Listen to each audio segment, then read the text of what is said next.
বলছি আমি একটু শ্রেয়াদের বাড়ি যাচ্ছি। এই শোন শোন শোন। এখন কেন? হ্যাঁ আসলে ও বলছিল যে ও নাকি সবার কাছ থেকেই শুধু ঠকে যাচ্ছে মা, তাই আমি ওকে একটু শেখাতে যাচ্ছি কি করে নিজে না ঠকে অন্যদেরকে ঠকাতে হয়। আরে তোর লজ্জা করে না? হ্যাঁ এই তো দুদিন আগে ওই তোর বয়ফ্রেন্ড রাহুল তোকে ঠকিয়ে দিয়ে সেই চলে গেল, তুই আবার এখন অন্যজনকে যাচ্ছিস কিভাবে লোককে ঠকাতে হয় নিজে না ঠকে। হ্যাঁ প্রতিদিন কারো না কারো কাছে ঠকে ঠকে বেড়াস, এখন তুই শেখাতে যাচ্ছিস কিভাবে না ঠকতে হয়। হাসালি বটে।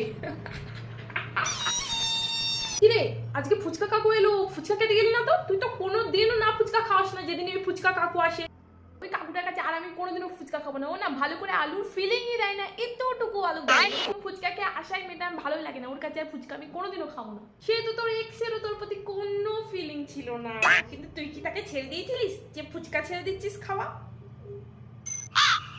তুমি কথা কথা খালি আমার এক্সকে কেন টেনে আনো বলো তো? হ্যাঁ তুমি কি আমার মা নাকি পাশের বাড়ি কাকিমা? মাঝে মাঝে আমার সন্দেহ হয় মা, তুমি কি সত্যি আমার মা?